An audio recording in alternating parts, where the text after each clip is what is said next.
Hello friends, আমরা আবার চলে এসেছি। তোমাদের প্রিয় হিন্দি ক্লাস, যেখানে আজকে আমি বুঝাবো তোমাদের যে কারক কাকে বলে। ঠিক আছে?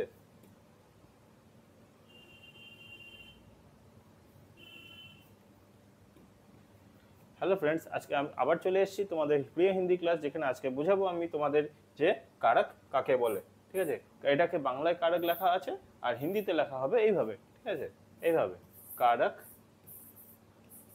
কারক কাকে বলে, কারক কি হয়? এবার তো তোমার যদি আমি শর্টে যদি বলতে হয় কারক কি জিনিস, কারক হচ্ছে ওই ওয়ার্ডসগুলোকে বলা হয় যে ওয়ার্ডসগুলো একটা সংজ্ঞা বা সর্বনামের সাথে কোনো কাজ হওয়াকে, যে লিঙ্কার্স যেগুলো থাকে বা যে ওয়ার্ডসগুলো লিঙ্ক করে সেগুলোকে কারক বলা হয়ে থাকে। এরও আরও বিশ্লেষণে জানবো আমরা। তাহলে এর ভিতরে আরও বেশি দেরি না করে আরও ভিতরে চলে যাই যে কারক জিনিসটা কি বা কাকে বলা হয়ে থাকে। তাহলে এখানে যেটা বলা আছে, কি বলা আছে,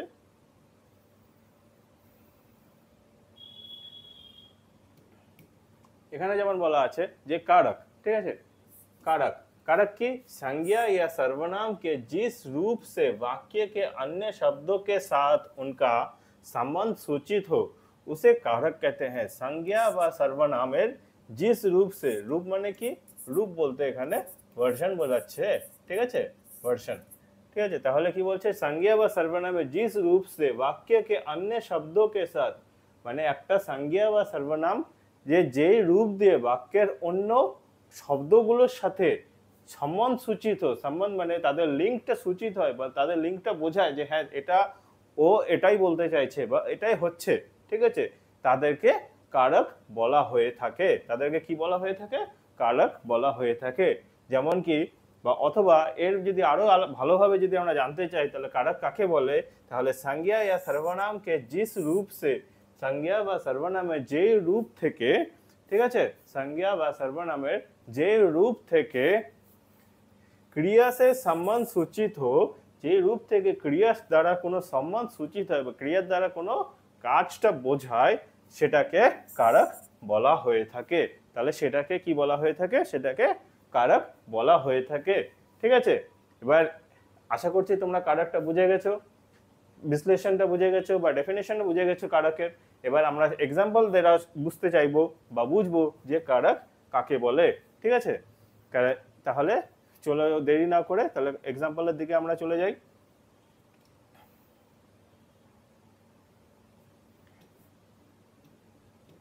जैसे যেমন কি रामचंद्र जी ने खारे जल के समुद्र पर बंदरों से पुल बंधवा दिया।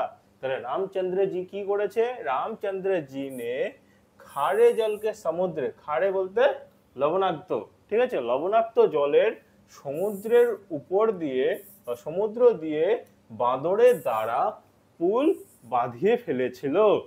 ঠিক আছে? তাহলে এই ওয়ার্ডসগুলোর মধ্যে সংজ্ঞা কোনগুলো আছে?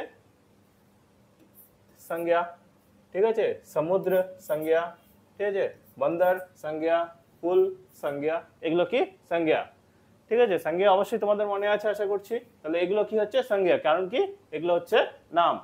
ঠিক আছে? তাহলে इस वाक्य में रामचंद्र जी ने समुद्र पर, রামচন্দ্র জি এই বাক্যের মধ্যে, তাহলে रामचंद्र जी ने समुद्र पर बंदरों से और पुल संज्ञाओं के रूपांतर है। এগুলো হচ্ছে কি সংজ্ঞার এক একটা ভাগ।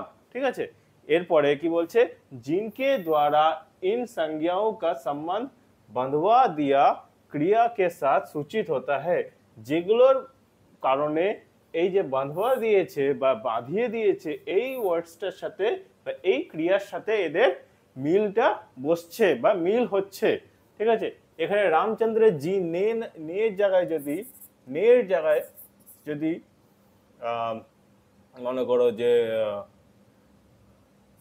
से করে দিতাম, रामचंद्र जी से खारे जल के समुद्र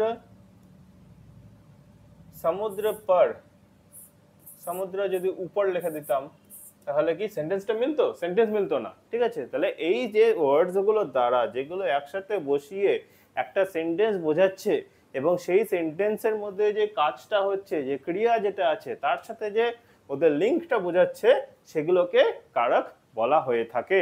ঠিক আছে, আশা করছি তোমরা বুঝতে পেরেছো। এরপরে সেকেন্ড এক্সাম্পল দেখবো আমরা, যে সেকেন্ড এক্সাম্পল কি বলছে। সেকেন্ড এক্সাম্পল বলছে श्री राम ने रावण को बाण से मारा। ঠিক আছে, তাহলে কি করেছে, তাহলে এখানে শ্রীরাম কি আছে, শ্রীরাম আছে সংজ্ঞা। ঠিক আছে, শ্রীরাম ने रावण को, তাহলে রাবণ কি আছে, রাবণ সংজ্ঞা আছে। বাণ কি একটা জিনিসের নাম বা একটা নন লিভিং থিংস এর নাম, এটাও একটা সংজ্ঞার মধ্যেই পড়বে। ঠিক আছে, তারপরে এবার বাণ से मारा।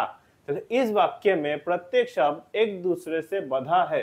এই বাক্যটার মধ্যে প্রত্যেকটা শব্দ একে অপরের সাথে বাঁধানো আছে বা বেঁধে আছে।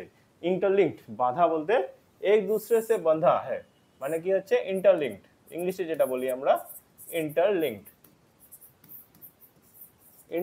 হয়ে আছে। ঠিক আছে, এখানে যদি আমি একটা ওয়ার্ড যদি আমি সরিয়ে দেই, বা শ্রীরাম নে ড্যাশ কো, বা শ্রীরাম নে বাণ से मारा, কাকে মেরেছে আমরা জানি না, সেন্টেন্সে কোনো মানে বেরোচ্ছে না।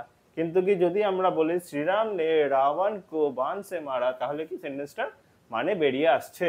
ঠিক আছে, एक दूसरे से बंधा है और प्रत्येक शब्द का संबंध किसी न किसी रूप में क्रिया के साथ है। এবং কি প্রত্যেকটা ওয়ার্ডের সম্বন্ধ किसी न किसी रूप में, যে কোনো না কোনো ভার্সনে কাজের সাথে রয়ে গেছে, যেমন बाण से मारा। তাহলে এখানে কি আছে, শ্রীরাম নে রাवण को बाण से কি করেছে, মেরেছে। তাহলে কি এটা কোনো না কোনো ভাবে একে অপরের সাথে ক্রিয়ার সাথে এটা লিঙ্কড হয়ে আছে। যেমন यहाँ ने को से शब्दों ने वाक्य में आए अनेक शब्दों का संबंध क्रिया से जोड़ दिया है। যেখানে যেমন কি হয়েছে, এখানে যেমন হয়েছে যে ने को से এই ওয়ার্ডস গুলো এই পুরো বাক্যটাকে বা এই পুরো সেন্টেন্সটাকে তার ক্রিয়ার সাথে লিংক করে রেখেছে। ঠিক আছে, এই যদি এখানে যদি নে বা কো বা সে যদি না থাকতো, তাহলে এটার কোনো মানে বেরোতো না।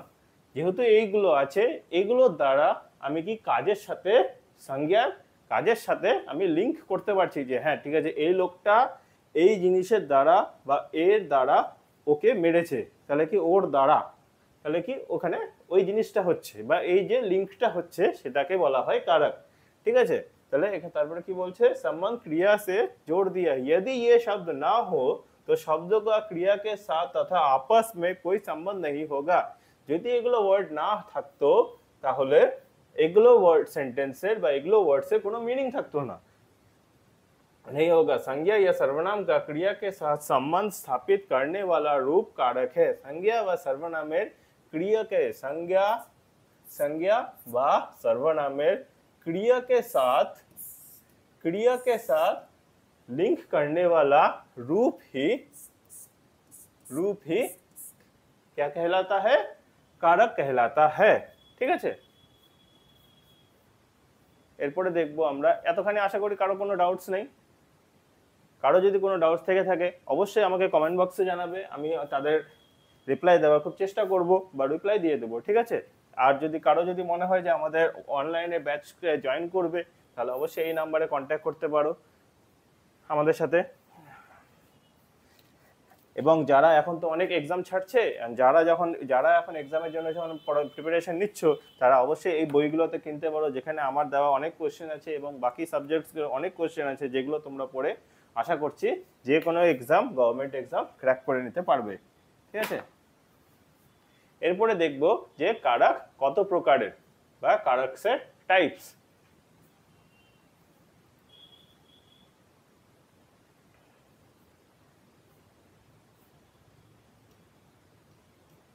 कारक कितने प्रकार के, कारक के भेद व कारक के टाइप्स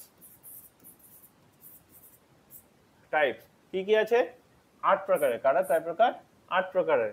कर्ता कारक, कर्म कारक, करण कारक, संप्रदान कारक, अपादान कारक, संबंध कारक, अधिकरण कारक और संबोधन कारक। তাহলে কারকের 8টে প্রকার কি কি, कर्ता कर्म करण, संप्रदान, अपादान, संबंध, अधिकरण এবং সম্বোধন। এগুলোর তার হচ্ছে বা এগুলো হচ্ছে কারকের টাইপস।